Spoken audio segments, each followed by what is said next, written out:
Hey there, creepy fox. Big fan of yours from India. I've been listening to you for about 14 months, and I just recalled my worst nightmare that happened to me when I was younger. For some background, I live in Mumbai, and my family owns a big row house, and my space is a bit awkward. You see, my room had a large crawl space in the room located below the ceiling and above the ground, kind of like attics in wooden homes. The people here in India also use houses made of bricks and cement, so you'll see these crawl spaces to store stuff in our households. Rewind to July 27th, 2012. I was in school and enjoying my day with my fellow classmates and friends. After I got out, my dad picked me up and told me he wanted to take me with him to visit my grandma. She's a very wonderful person. She always gave me treats and other little surprises when visiting her. Fast forward to around 8 at night, my father tells me it's time to leave. On our way back home, driving in the peaceful night, an old man jumps in the way, forcing my father to press on the brakes. The car comes to a stop, and the man starts pounding on the door, asking my father to let him in since he was being followed by thugs and criminals. My dad didn't believe him, as we were in the middle of nowhere, and the man gave off the impression of being dangerous. But then, all of a sudden, we see a crowd of men approaching from the darkness. The man once again begs for help, and we ultimately decided to let him in, as the men following him had pistols. We go straight home after. Now, we assured him that he was safe and he could have a place to stay at our home so he can try to relax. My father then said he would return him to the police the next day so we could get some help, since my dad is still unsure on if this guy was really a victim. The man refused to go to the police station. This is a huge alarm bell. Anyways, let me cut the story a little short and fast forward a bit. It's 3 in the morning. My room is open, since my parents sometimes need to access the crawl space. Suddenly, I heard the crunch of a bag of chips being stepped on. I woke up. I can see the dark outline of a man beside my bed. Shivers began running down my spine as I start sweating, thinking the worst. Then, the man grabs me and tells me to do as he says, or I would pay. I, with my voice being suppressed by this man, agree, as he then pulls out a switchblade and tells me to follow him. He explains to me that we are to walk out the front door, and then down the street toward the car park. You can already put it in your head that I was on the verge of having a panic attack due to all the adrenaline running through my system. Anyways, we open the front door, and as we walk down the driveway, my hero dad shouts and tells the man to stop. There he is with his rifle in hand, telling the man to get lost and to let me go. The man tells my dad to drop the rifle, otherwise I would be a goner. My dad agreed, and then just as he is about to drop it to the ground, my dad fires a shot at the knife, which falls out of the man's grasp. This scared the creep so much, he lets go of me. Thank goodness for my dad's military training, otherwise this story would have ended differently. I booked it toward my father, as my mom dials 100, our version of 911. It was later discovered that the man wasn't as innocent as he claimed to be, as he had quite a bit in his criminal history, most of which is way too gruesome to talk about here. So believe me when I say, it was a good thing he was caught. As for the men with the pistols after him, they were undercover officers, part of a detective crime branch here in India, that were dressed in a way that they wouldn't be spotted. My father was awarded for bravery, and I was so proud of him for what he did. So I want to give my message to everyone who's hearing this. Never ever pick up any person in the middle of nowhere, especially during the evening. I get the chills today when I write this, imagining that we gave shelter to such an evil person. Never again. I scared off a home invader. I'm a night owl, so when I visited my parents, I spent most of the night awake and a few hours in daylight to spend with my family. Anyways, as I was reading in the guest bedroom, I heard something at the door, which I thought was weird since the house was silent besides my stepdad snoring. I decided to grab a machete that was still on my belt from the other day when I was doing some landscaping, and I go to check out the sound. I went down the stairs as silently as possible, with the machete raised just in case. As I reached the bottom steps, I could see a person playing with the door lock. So with my heart beating wild, I crouch-walked even more carefully. This was until I heard the door slowly open up, and the person began to silently slide on in with the door half open. Figuring it's best to surprise the home intruder, I gave out my war cry and jumped up, slamming the door on the guy and slashing near this guy's head, but missing with the machete. Well, he had enough strength to run off. I called 911, and after police showed up, I tried to explain what had happened, shaking and stuttering, with pure adrenaline in my system. The sad part was my mom and stepdad were mad at me for waking them up, not with my short altercation with a home invader that dropped a gun and a lock-picking set. They were also mad that they had to speak with the police, who showed up at around 1 in the morning. You gotta love family who are more mad you woke them up than the fact you chased off a home invader with the gun. The police never gave us an update, apart from pulling fingerprints off the gun and lock-picking tools. Hope they find the guy. I'm still nervous thinking about that night, and I have more respect for people who put themselves into unknown scary positions, such as police and combat soldiers. Creepy Christmas customers. My brother and I worked at White Spot from the year 2000 up until 2005. During our employment, our hours were switched from days to night, and even a few graveyard shifts were intertwined in our already hectic schedule. One day during the Christmas season, we were working in the kitchen and I was busy blanching the French fries. Suddenly, my brother and I heard yelling coming from the dining area of the restaurant. There was a man and woman yelling and screaming at the waitress, who, from what I remember, had just started that day at White Spot. She ended up running into the kitchen, and the man who was screaming at her follows her, yelling at her that he was going to cause some serious damage because she refused to serve the guy's girlfriend any more alcohol. The man, in his drunken rage, grabs one of the fryer baskets and throws the fryer in the waitress's direction. That got my brother and I involved. I snuck up behind him as he continued to cause a scene, and then I proceeded to hold him down as we called for the police. Turns out we didn't have to phone for officers, as there were 2 RCMP officers who had just shown up to have some dinner. They arrested both the man and the woman, and when patting them down, they discovered little bags of substances, which explained their already unstable states. The stalker who broke into my home. Hello there, creepy fox. I'm a 22-year-old female living in Southern California. This happened over a period of a couple of months in early 2017. I worked at a Chipotle restaurant, and back when this occurred, I was working on the weekends since I had school during the weekdays. While on my lunch break one uneventful Saturday afternoon, sitting outside, a man walked up to me.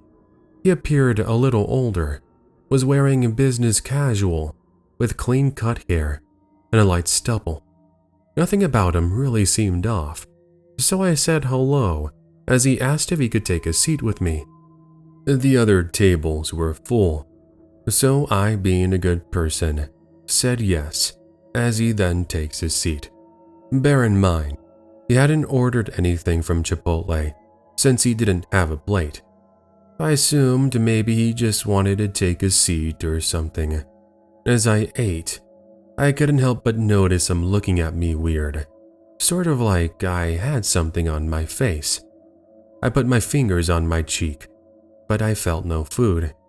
I could, however, feel those cold-hearted eyes as they seemed to stare into my soul. "Is there something on my face?" I asked in confusion, as the man clears his throat and then responded with, "Oh, no. I just couldn't help but admire how beautiful you are. By the way, my name's Kevin. What's yours?" I was paying half attention to what he was saying, mainly because I wanted to finish my meal. So, caught up in the moment, I gave him my real name. Obviously, in this story, I'm going to use a different name, but you get the idea. "It's Christine. Nice to meet you, Kevin," I responded back, looking back down at my phone and scrolling through Facebook. After sitting there in silence for another 30 seconds, he pulled out his phone and he asks if he could add me on Facebook. I kindly rejected him, as I told him I only have friends and family, and I rarely used it anyways. A bit upset, he then asks me what I was doing after work and if I would like to go out and take a drive with him. I thanked him for the offer, but I told him I had a boyfriend and was planning on meeting with him once my shift was over. That was a lie, since he was currently out of the country visiting his grandparents in New Zealand. It had appeared, however, that had settled his curiosity, as he just responded with an "oh well," before getting up and leaving without saying a single thing. I wrote him off as just some guy trying to hit on me and continued with the rest of my shift without any issues.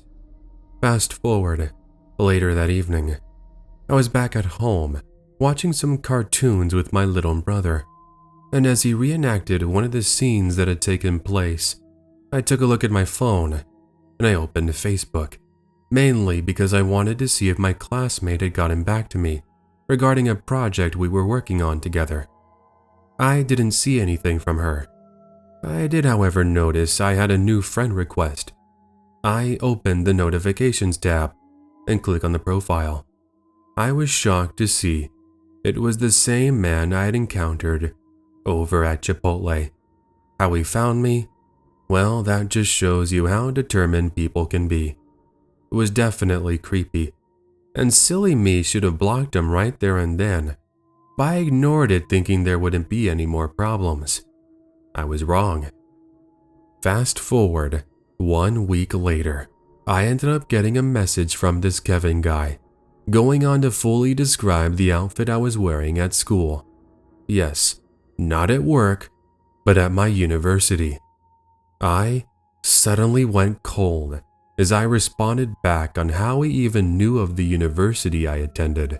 I didn't have that information on my Facebook, which instantly sent me into a full-on panic. He says that he went through my pictures and saw I was tagged with one of my friends doing some poses in front of the university's main entrance. That's how he claims he found me. I went on to immediately block him and set my account to private, but naive me hadn't realized it was already too late. Fast forward again, a couple of months later. The only people who know about this Kevin guy is my boyfriend, and things with that stranger seem to have settled over. I no longer saw him at Chipotle, and he never contacted me again. One night, my boyfriend had brought over a pizza, and it's just the two of us at the house, having dinner and watching the television.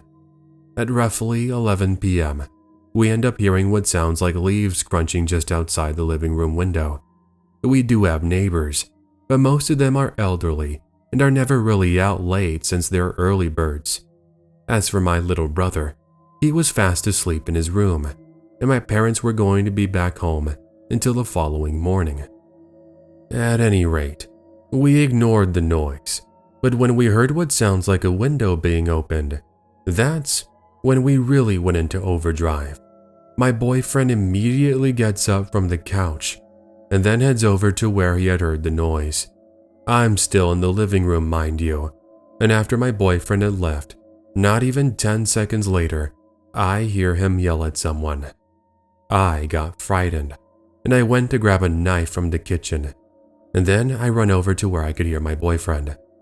I froze in pure fright when I see my boyfriend has a hold of a home intruder. The thing is, This wasn't just any home intruder. It was Kevin. It took me a few seconds to recognize him, but I was sure it was him. So we proceeded to call the cops, while my boyfriend tried to keep a hold of him, but he ends up squirming his way out. Luckily, he didn't get too far, as the cops caught up to him just as he was about to get into his SUV that was parked down our street. Rightfully so, cops handcuffed him, put him in the back of their police cruiser, and drove him off straight to the police station. The rest of the night, I remained frozen with paranoia and fear. Fast forward one final time to the process of pressing charges. I told them yes, and even applied for a restraining order. After that, I never really heard any more updates or details regarding Kevin's whereabouts. But it's safe to say I ended up deleting all of my social media, quit my job at Chipotle, and ended up moving to another city. It's been over 3 years, and though I have now moved on, sometimes I think back on this, wondering how we found my home and what might have happened had my boyfriend not been there with me. Just that thought alone gives me nightmares. Almost mugged in the parking structure.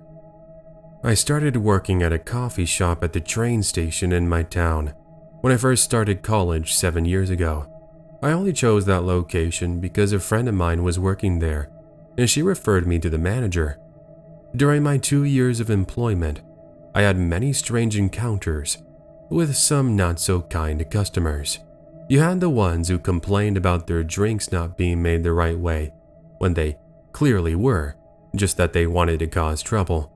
And you also had the ones who were impatient, who couldn't even wait 5 minutes before causing a fuss. All of you out there who work in some sort of retail or food like I do know exactly what I'm talking about. It comes with the job. While I can spend hours telling you about those incidents, along with the creepy customers who try to hit on me, I want to instead focus on one event in particular. It was on a Friday, a day off from school, as I went from Monday to Wednesday, and I'm there at the coffee shop with one other coworker we will call Monica.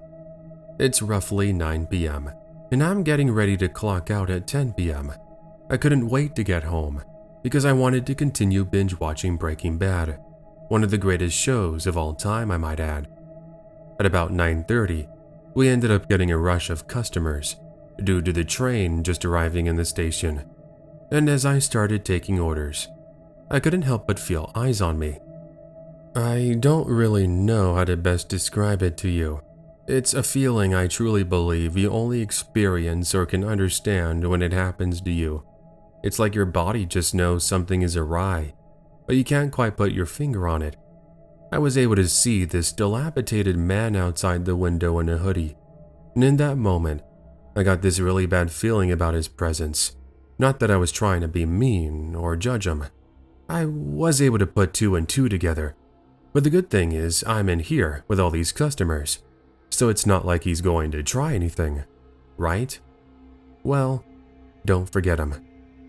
Finally, at 9:55 p.m., my manager excuses me so that I could go into the back room and clock out. I exit the building at approximately 10:15 p.m.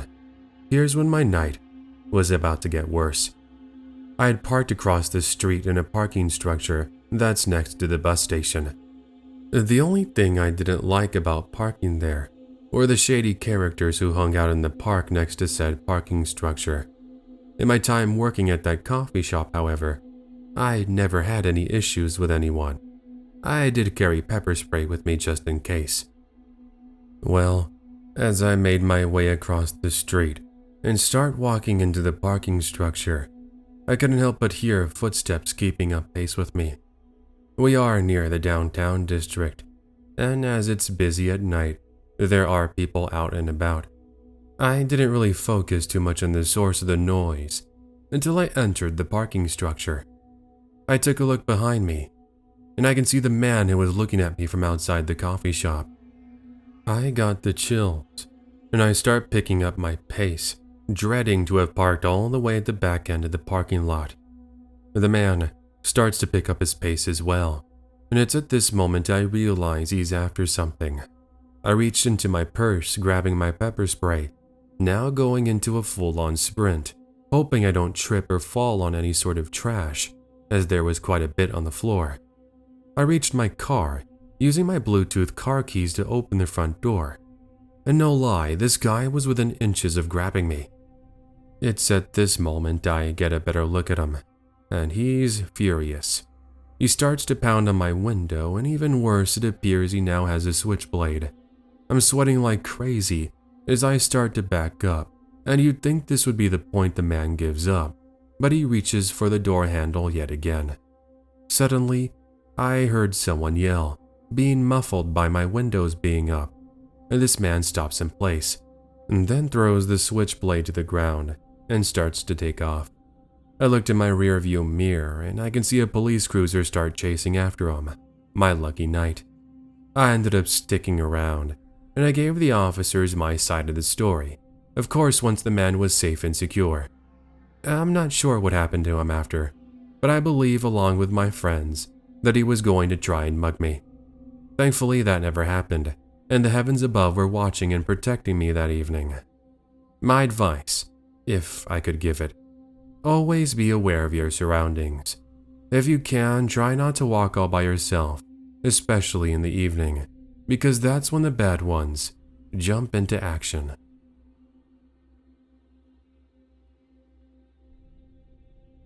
Don't go for early morning runs. This is from the perspective of a 20-year-old male. 2 years ago, I woke up bright and early to go for an early morning run. As I was working at 8 a.m., I figured this could be a great way to wake up, as I normally save my runs until after I get out of work. The park in which I run in is just a 2-minute walk from my apartment, and right across the street is a small shopping center, which has McDonald's, Shell gas station, and a liquor store. This will play an important part in this retelling, so don't think I'm just mentioning it for no reason. Anyways, the park is 1/4 mile all around, and I usually like to run 7 to 8 times around the perimeter, the equivalent of 2 miles. When I got there at 5:15 a.m., it was still dark, a chilly 50 degrees, and I noticed the park was empty. Figure, since I'm the only one crazy enough to be up at that hour. Now, in case you're wondering, there is some lighting coming from the park lights, so it's not like I'm in complete darkness. At about a mile in, my shoelaces came untucked, and I stopped next to a bench to tie them, as well as to check my phone for any emails, since I hadn't checked since the previous evening. This distraction was enough for someone to come out from absolutely nowhere, which actually spooked me at first. From what I remember, they were wearing a dark blue hoodie with the hood over their face, black jeans, and black sneakers, and they kept their hands in their hoodie pocket, which instantly raised some alarms. "Hey you, hand over your phone and your wallet," I heard the man whisper, now just a few feet from where I was standing. "You're joking, right?" I respond with a nervous and awkward chuckle, expecting him to take off the hood and start laughing at me. That wasn't the case. The man pulls out a knife from his pocket and then again demands I hand over my phone and wallet. The time seemed to have gone into slow motion, and I almost chose to give him my valuables. I did, however, the only thing I could think of. A risky choice, but if it worked, I would be safe. I booked it like I'd never run in my entire life, screaming and trying to get the attention of whoever I was able to. When I reached the sidewalk to cross the street, I turned back for a brief moment, only to see the creep turning back into the park and running in the opposite direction. I went over to the McDonald's, and now around some people, I proceeded to phone the police. When they arrived, they questioned me, and I did the best I could to give them a description. It was hard due to me not being able to properly see any facial details other than a scruffy beard and his outfit. The police told me they would do the best they could and would call me if they needed any more information. I don't know whether or not he was actually caught and arrested, as I never heard anything back from the officers, even all these years later. Since that early morning, there have been no instances of muggings. And by the way, I no longer go for runs during that hour, in fear that one day I might have something like that happened to me again. Scratching at the door. 8 years ago in early March, I was 5 months pregnant with my daughter Jamie, and I was home alone as my husband was working the night shift at his job as a security guard. We live in a relatively quiet townhouse in San Jose, California, in a decent neighborhood. The time was approximately 1 a.m., and I was laying in bed reading an ebook on my tablet. We have a pet dachshund named Oliver, and he's lying beside me fast asleep. Everything was pretty peaceful, until suddenly Oliver wakes up, and he starts to growl. If anyone has a dachshund, you know when they detect danger, all the hairs on their back stand straight up from their head to their tail. It's actually pretty cute and funny. Anyways, he then starts to let out little woofs, and I'm trying my best to calm him down, as I don't want him to wake up the neighbors. We do get squirrels, and occasionally opossums, and I assumed that was the reason he had woken up. I went back to my reading, but then 20 seconds later, Oliver crawls out of the bed and then runs out of the bedroom. Great. Here we go again, I thought. I put on my slippers and make my way to where I can hear Oliver. He's barking up a storm in the kitchen, and I'm doing my best to get him to calm down. But then I heard it. What sounds like scratching on metal. For some reason, my brain was telling me to look outside the window, and I am so glad that I ended up doing that. There was a man, mid-40s, skinny and tall, with greasy long gray hair going down to his shoulders, and he's using a screwdriver trying to pry open the back door. I let out a scream and grabbed a kitchen knife, and the man just stopped what he was doing and booked it out of my backyard. I immediately called the SJPD, and to cut a long story short, they actually caught the man trying to break into a couple of cars a few streets over. I guess being caught and seen by the homeowner wasn't enough for him to think, you know what, maybe I shouldn't be doing this. In any case, my husband immediately returned home that night, and I'm happy to say we never had any other instances of home break-ins after that.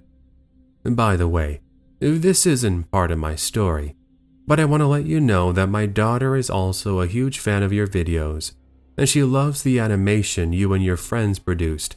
I'm planning on getting her an Aria t-shirt, as that's her favorite character.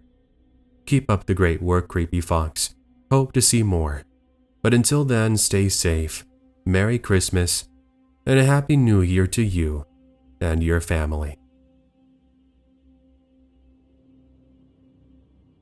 Thank goodness we saw them. I've been wanting to share this story with you for quite some time, but I got really busy with work. Regardless, I'm here to share my experience from the mid-2000s, and hopefully I can make it into one of your videos before the year ends. For perspective, this is from a male. This occurred when I was staying over at my cousin's house for summer vacation.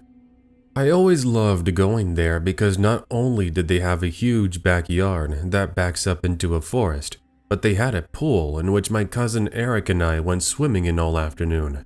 By the way, the closest neighbors were about a quarter of a mile away, which means it's just Eric and I, as his parents, my aunt and uncle, were away at work. On one evening, Eric and I decided we wanted to camp overnight in the forest, as the air conditioning inside his home had malfunctioned earlier that day. My Uncle John advised us that the maintenance man would be there the next day, but in the meantime we were to just deal with the temperature. It was easily in the upper 80s even by 8 p.m. There was no way I'd be sleeping inside that oven of a home.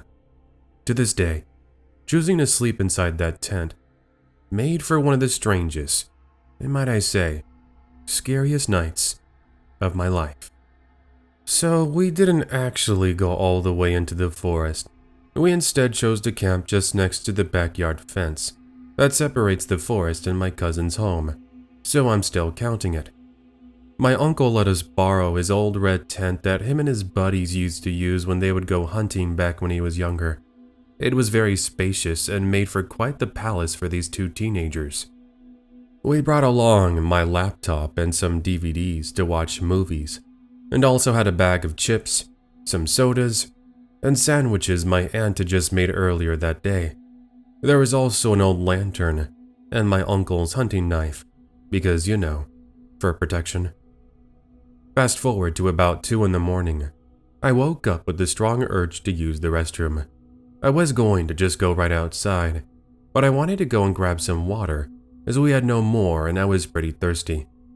I start to shuffle out of my sleeping bag, and Eric ended up waking up, asking where I was going. I said the restroom, and he said he'd join me as he wanted to get an extra pillow from his bedroom.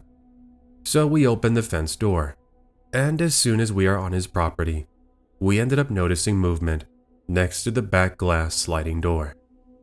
We are still quite a bit of a ways from the home, so we thought at first it might have been Eric's dad going out for a smoke. However, something in our gut was telling us that this figure was more than just a friendly face. We approach even more slowly, using the cover of darkness to inch our way closer, and then I struggle to keep back a yell when another figure comes walking out from the side of the home. We hid behind a bush and watched in complete disbelief as one of the figures slowly opens the back door. The back door was unlocked since we weren't sure if we needed to go back in. Also, we are in Middle America, farming country, and people just don't seemingly walk into your home like it's nothing. But you know what else Middle America is known for? Our self-defense. Yup, my uncle's home was armed to the teeth with various weaponry, his personal favorite being shotguns. In that moment, we thought of a brilliant idea. Call my uncle, advise him there are 2 strangers breaking in, and then he can chase them out before they have a chance to do anything. And that's what we do. 2 people just walked into the house. We don't know who they are, I can recall Eric say. My uncle didn't let him finish. He asked if we were safe, and after saying we were, he hangs up the phone. In the span of about 20 seconds, the 2 figures who had gone into the house come running out in a panic as my Uncle John is chasing after them with his shotgun. Here's the thing. They ended up running in our direction. We are still hiding in the cover of darkness, so luckily they didn't get a chance to see us. What was seen, however, sent shivers down our spines. Both were running with knives. No kidding. That just proved how serious these home invaders truly were. Once the men jumped into the forest, my uncle runs over to the tent, but of course we aren't there. We yelled at him, and once he spotted us, we go back inside the house. We ended up locking all the doors and windows after that, and had police show up about 30 minutes later. Unfortunately, by the time they arrived, it was already too late. As for evidence, all they found were tire tracks, and they promised they would investigate further. That investigation came up empty-handed, and we never heard or found out if those 2 were captured. Now here we are, 15 years later. I'm now married, have 2 young boys, and enjoy listening to the Creepy Fox podcast when I'm relaxing in my office. So I hope you enjoyed, and keep up the great work.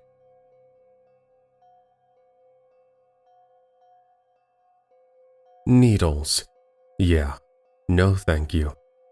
Last weekend was my grandma's 95th birthday, and we decided to celebrate it with a big old Zoom call of all the family. My uncle helped my grandma set up the video feed, and it was actually quite fun, albeit pretty silly. It's just a bummer this whole thing had to happen, to be honest.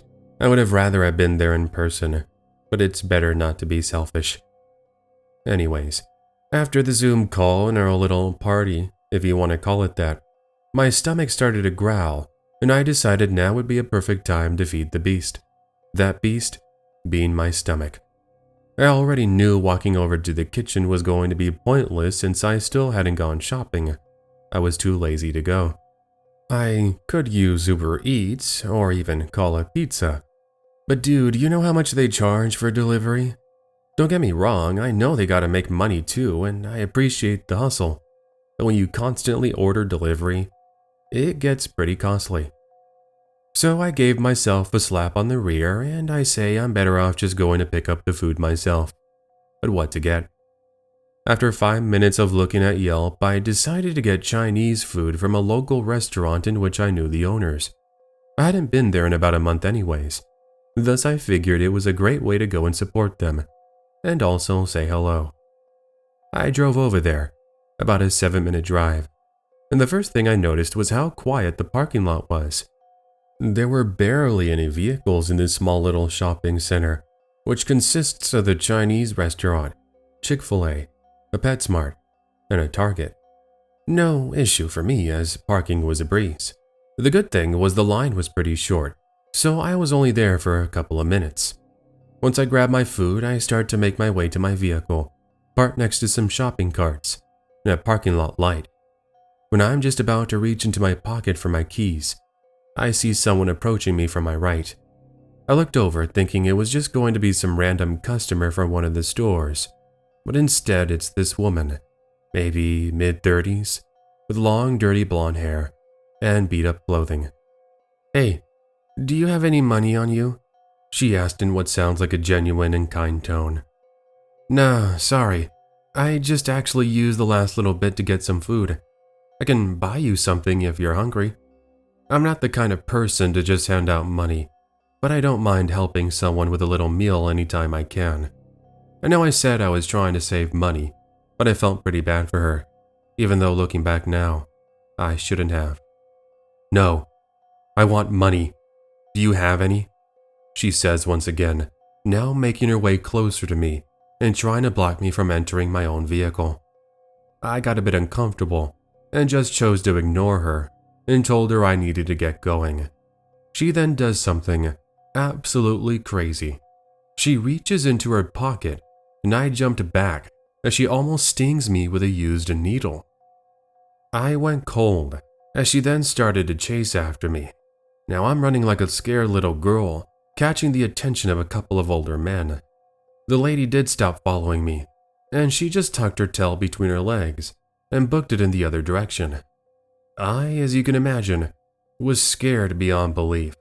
I couldn't believe she would have the nerve to act up when I even offered to get her food.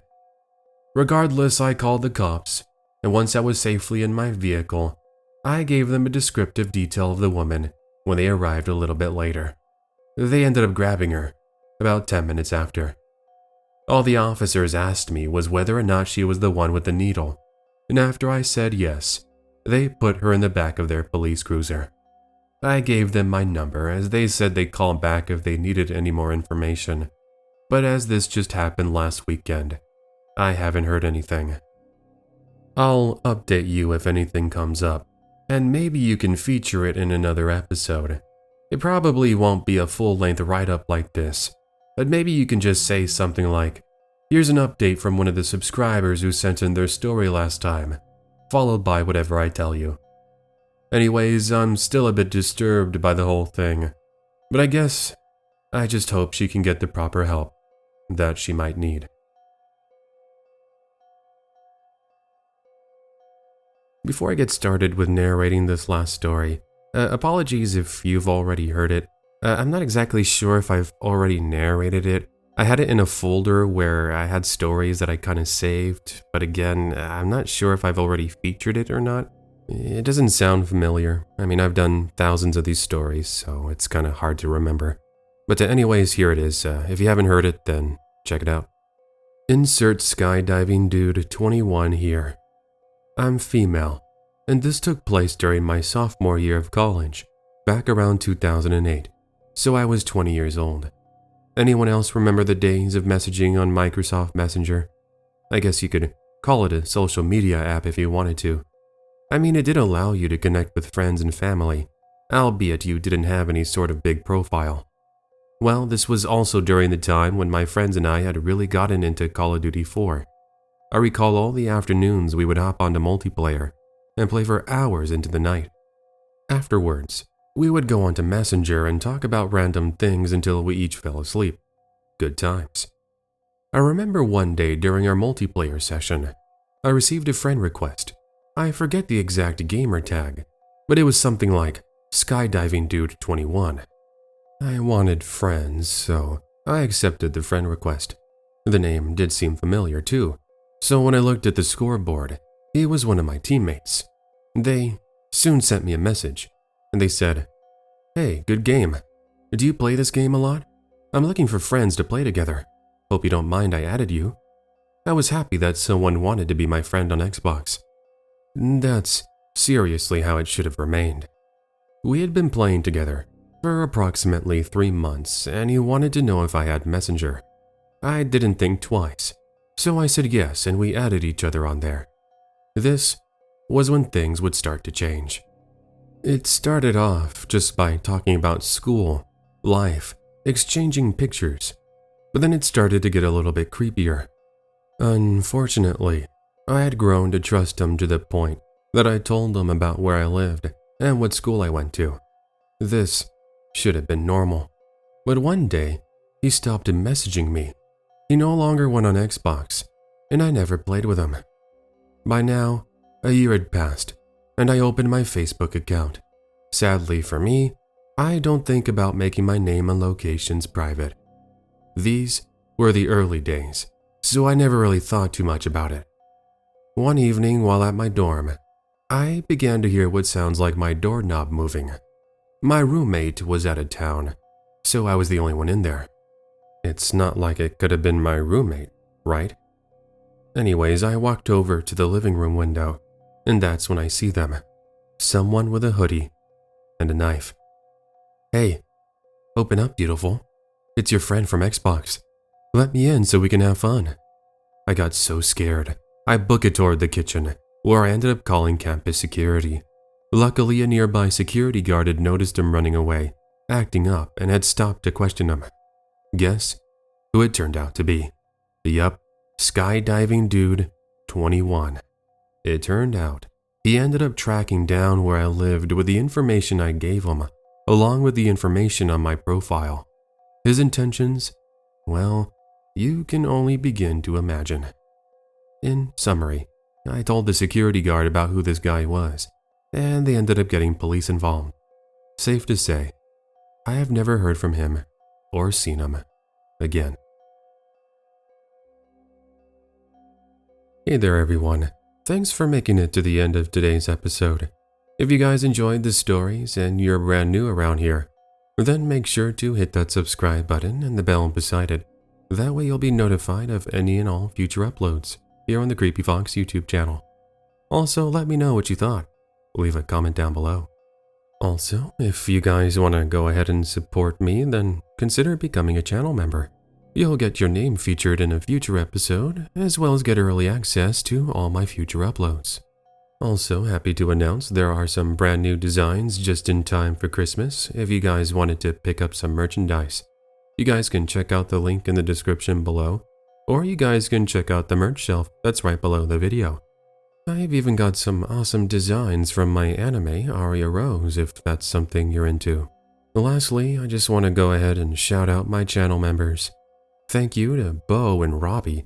You guys have been channel members for a year now. Thank you. Also to Spunky the Nutcase, Corey, Haiti, Evil's Girl, Scott, Ingrid, Vicky, Hunt42, Sean, and Jello. Thank you so much for your support. I truly mean it when I say thank you. Anyways, everyone, that's going to go ahead and wrap it up for me. I'll see you guys next time for another exciting edition of the TCF Scary Stories podcast. Take care and have yourself an amazing day.